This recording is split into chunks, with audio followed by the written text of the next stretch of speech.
Warming light bounces against the surrounding darkness.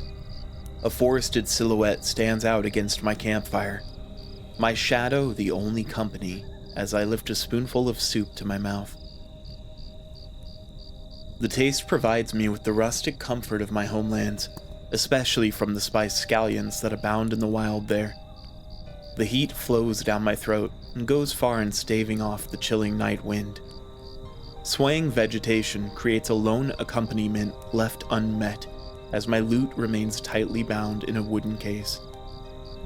There will be no songs for you this night, sweet forest.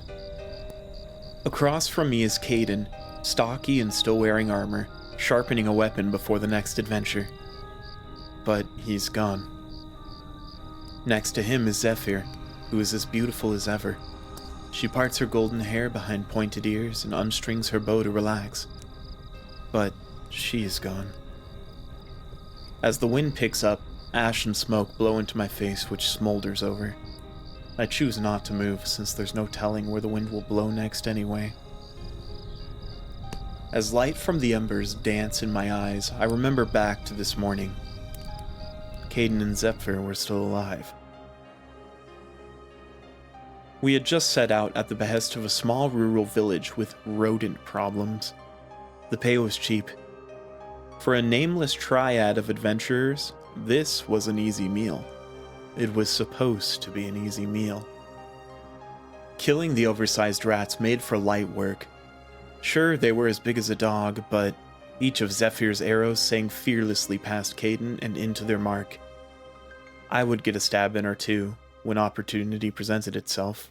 "You're too fast for your own good," Caden would compliment, reminding me that I don't have the power to follow through. "Stick with tiny blades," he'd say, swinging away with his axe. My real talent was with the lute anyway.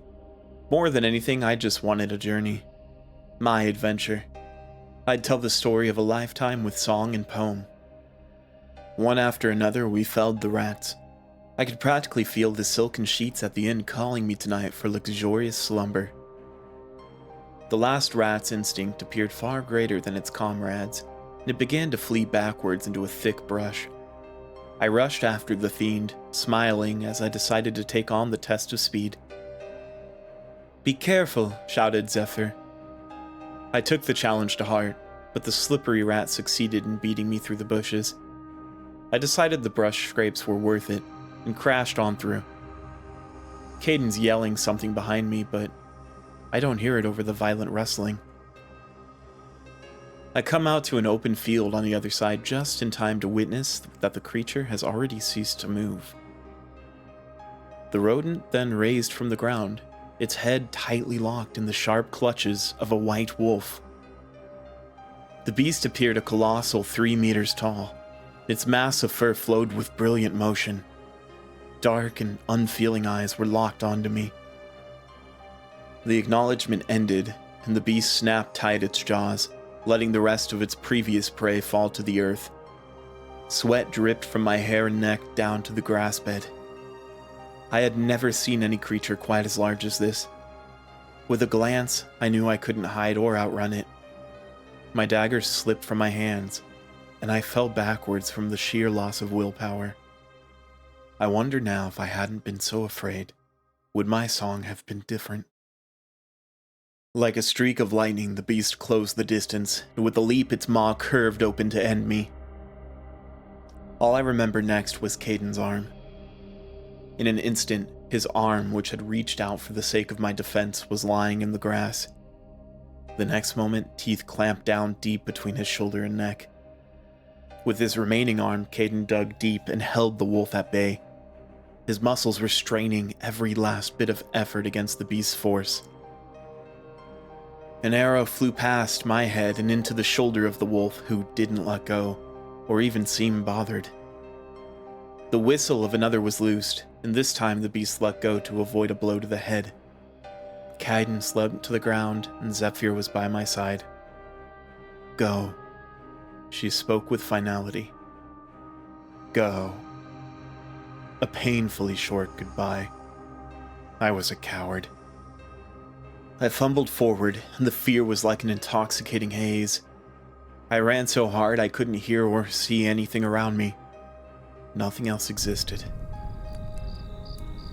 Spiteful campfire smoke blows in my face once more as my thoughts wander back to the present. The moon began to dimly shine through a break in the blanketing clouds. I looked up, and my hand subconsciously travels down to the case of my lute. A strap loosened, and then another. Before I knew it, the wooden neck was in my hand. A note pluck. It rang out like a raindrop, then another, and another.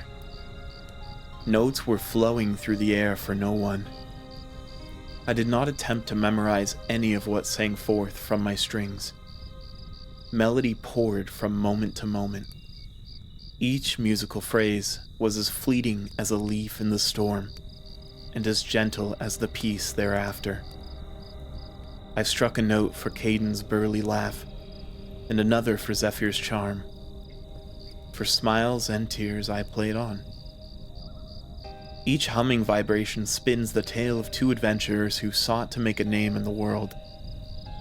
My strings begin to lash with the pain of a story cut short. I play on harder and harder until my fingers bleed, and finally my arms fall to my knees. I will remember you, I whisper. Your tales are safe with me, and all will know who you once were. Moonlight begins to fall intensely, mocking me with splendor. The treetops are filled with brilliant light, all now silent.